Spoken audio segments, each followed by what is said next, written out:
Hello students, आज हम discuss करेंगे एक्सरसाइज 4.1 का क्वेश्चन नंबर 2। क्वेश्चन नंबर 2 क्या कहता है? Represent the following situations in the form of quadratic equations. नीचे जो भी सिचुएशन दी गई हैं उन्हें आपने क्वाड्रेटिक इक्वेशन की फॉर्म में रिप्रेजेंट करना है। ध्यान देंगे, यहाँ पर सिर्फ हमें क्वाड्रेटिक इक्वेशन की फॉर्म में फॉर्म करना है, रिप्रेजेंट करना है। क्वाड्रेटिक इक्वेशन की फॉर्म में रिप्रेजेंट करना है। हमें जो भी सिचुएशन दी गई है उनका सॉल्यूशन फाइंड नहीं करना है। पार्ट 1 क्या है? The area of rectangular plot is 528 meter square. The length of plot in meters is 1 more than twice its breadth. We need to find the length and breadth of the plot. Question क्या कहता है कि एक rectangular plot है, उसका जो area है वो 528 मीटर स्क्वायर है। लेंथ जो है प्लॉट की वो मीटर में है और कितनी है? ब्रेड्थ की ट्वाइस से 1 more है। दैट मीन्स ब्रेड्थ के 2 times से एक ज्यादा है। हमें क्या फाइंड करने की जरूरत है? लेंथ और ब्रेड्थ। तो यहाँ पर हमें जो फाइंड आउट करना होता है वही हम लेट करके चलेंगे। लेट पहले हमें ये देखना है कि लेंथ और ब्रेड्थ में से किसको लेट करें। लेंथ और ब्रेड्थ में हमें रिलेशन दे रखा है। लेंथ जो है वो ब्रेड्थ की 2 times से 1 ज्यादा है। अब लेंथ तो हम तभी फाइंड कर पाएंगे जब हमें ब्रेड्थ पता होगी, इसलिए हम पहले लेट करेंगे let breadth of plot is equals to x meter. तो यहां से लेंथ क्या हो जाएगी प्लॉट की? उसने कहा है ना ट्वाइस है ब्रेड्थ की, दैट मीन्स 2 times है ब्रेड्थ की और 1 more है। ट्वाइस ब्रेड्थ की ट्वाइस से 1 more है, that means 2 times of breadth plus 1, ये हमारी क्या हो जाएगी? लेंथ। अब हमें क्या दे रखा है? Area of rectangular plot. Area of rectangular plot कितना दे रखा है? 528 मीटर स्क्वायर। एरिया कितना है? Length into breadth. कितना होता है? रेक्टेंगुलर प्लॉट है, दैट मीन्स रेक्टेंगल है। रेक्टेंगल का एरिया कितना होता है? Length into breadth is equal to 528। लेंथ कितनी है हमारी?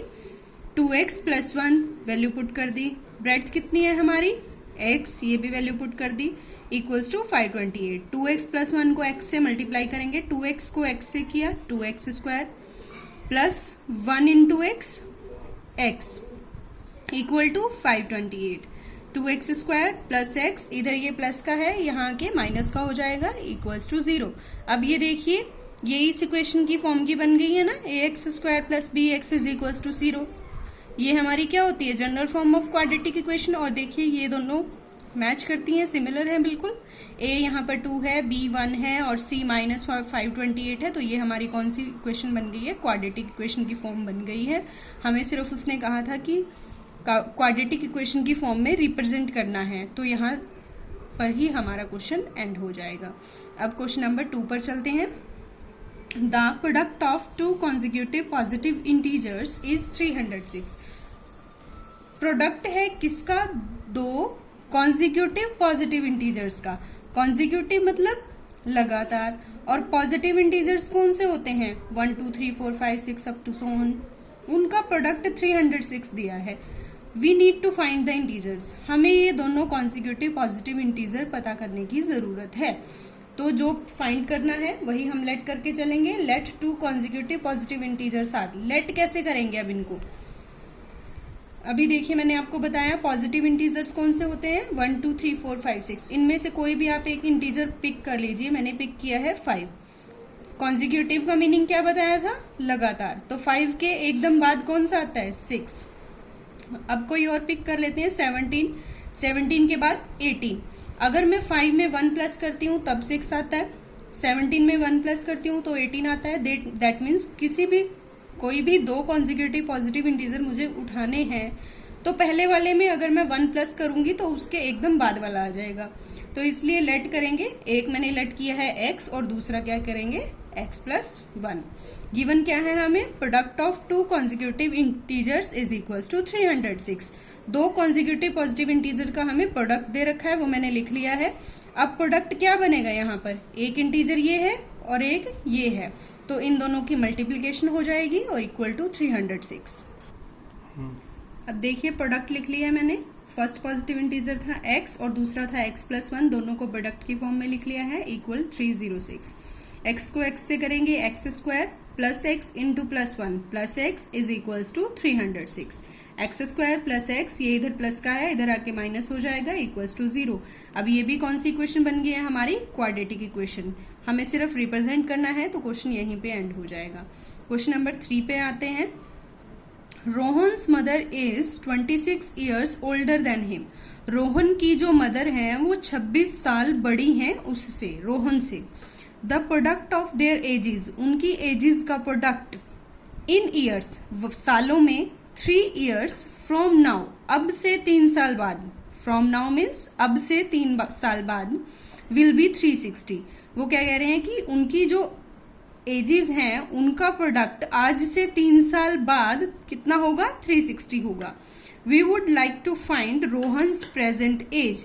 हम क्या पता करना चाह रहे हैं? रोहन की प्रेजेंट एज कितनी है।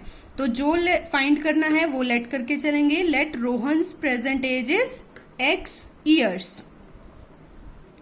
तो रोहन की मदर की एज कितनी होगी? उसने कहा है ना फर्स्ट लाइन में, रोहन की जो मदर हैं वो 26 साल बड़ी हैं रोहन से। तो अगर अभी रोहन x ईयर्स का है तो उसकी मदर कितनी होंगी? x plus 26। अगर कोई अभी 5 साल का है और उसकी मदर उससे 26 साल बड़ी है तो 5 में प्लस करेंगे ना हम 26। सेम केस है यहाँ पर। अगर हमने रोहन की एज x ली है तो उसकी मदर की एज हो जाएगी x प्लस 26 ईयर्स। अब उसने कहा है after 3 years, 3 years from now, मतलब अब से 3 साल बाद। तो आफ्टर 3 ईयर्स, पहले मैं एजेस लिख लेती हूँ उनकी, प्रोडक्ट लिखने से पहले, कि 3 साल बाद उनकी एजेस में क्या चेंज आएगा। अगर अब कोई 4 साल का है तो अब से 3 साल बाद कितना होगा? 4 प्लस 3 हो जाएगा। तो यहाँ पे भी ऐसे ही होगा। अभी रोहन की एज x ईयर्स है तो 3 ईयर्स के बाद रोहन की एज कितनी होगी? x plus 3 years. और 3 साल के बाद रोहन की मदर की एज कितनी होगी? अभी x प्लस 26 है ना, तो 3 साल बाद 3 प्लस कर देंगे, x प्लस 26 प्लस 3 आ जाएगा x प्लस 29 ईयर्स। अब अकॉर्डिंग टू क्वेश्चन में क्या कहा गया है? 3 साल के बाद उनकी एजेस का प्रोडक्ट। अब मैंने लिख लिया ना 3 साल के बाद उनकी एजेस कितनी होंगी? 3 साल के बाद रोहन की एज x प्लस 3 होगी और उसकी मदर की एज x प्लस 29 होगी। तो इसका और इसका प्रोडक्ट कितना होगा? 360। यही मैंने लिखा है, x plus 3 x plus 29 is equals to 360। अब मल्टीप्लाई करेंगे, x into x, x square, 3 into x, 3x, x into 29, 29x, 3 into 29, 87 equals to 360। X square 29 plus 3x 32x plus 87 minus 360 equals to 0। X square plus 32x, ये plus का है, ये minus का, plus minus minus, और इन दोनों को subtract करके आ जाएगा 273। दोनों में से ग्रेटर कौन है? 360। और इसके आगे कौन सा साइन है? माइनस का, तो यहाँ पे भी माइनस आ जाएगा, इक्वल्स टू 0। ये था हमारा क्वेश्चन 2 का थर्ड पार्ट। अब हम चलते हैं अब हम डिस्कस करेंगे क्वेश्चन 2 का part number 4। A train travels a distance of 480 kilometre at a uniform speed. एक ट्रेन जो है वो 480 किलोमीटर का डिस्टेंस कवर करती है यूनिफॉर्म स्पीड से। यूनिफॉर्म स्पीड मतलब उसकी स्पीड जो है वो एक जैसी रहती है।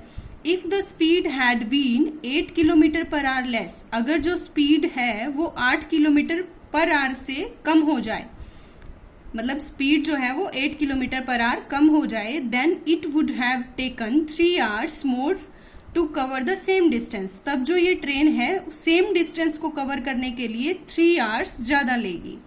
We need to find the speed of train. हमें ट्रेन की स्पीड फाइंड आउट करनी है। फाइंड आउट हमें क्या करना है? Speed of train. तो लेट करके चलेंगे, let speed of train is equals to x kilometre per hour. Distance हमें कितना दिया गया है? 480 किलोमीटर। अब हमने एक फॉर्मूला पढ़ा है, speed is equals to distance upon time. यहां से मैं अगर टाइम निकालना चाहूं तो क्या बनेगा? Time is equals to distance upon speed. यहां पर मैंने लिख लिया है time is equals to distance कितना था? 480 अपॉन स्पीड है मेरी x, तो टाइम है तो r में आ जाएगा।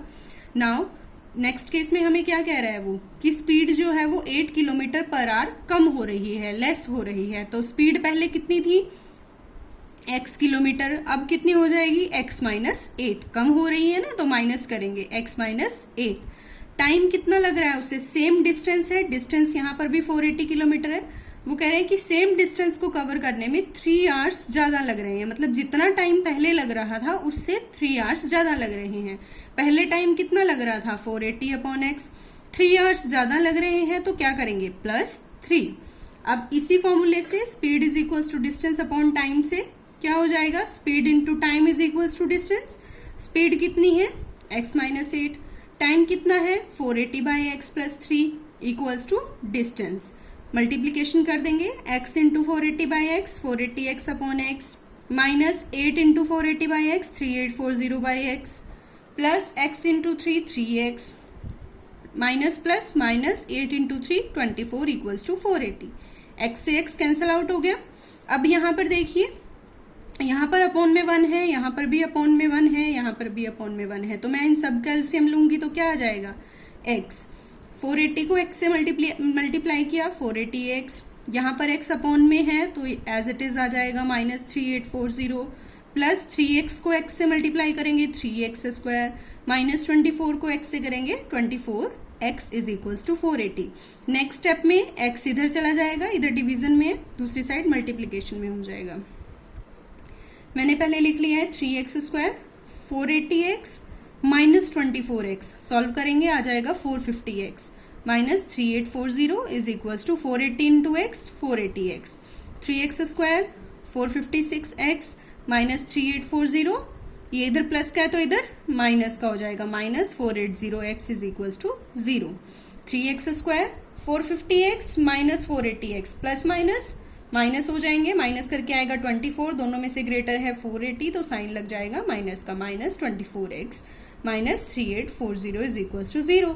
नेक्स्ट स्टेप में 3 कॉमन ले लेंगे, मैंने यहाँ डायरेक्ट लिख दिया है, आप एक स्टेप और लिख सकते हैं। 3 कॉमन लेने के बाद यहाँ पे ऐसे, फिर नेक्स्ट स्टेप में 3 जो है वो 0 के अपॉन में चला जाएगा, x square minus 8x minus 1280 is equals to 0/3, 0/3 that means 0, तो आपका आंसर आ जाएगा x square minus 8x minus 1280।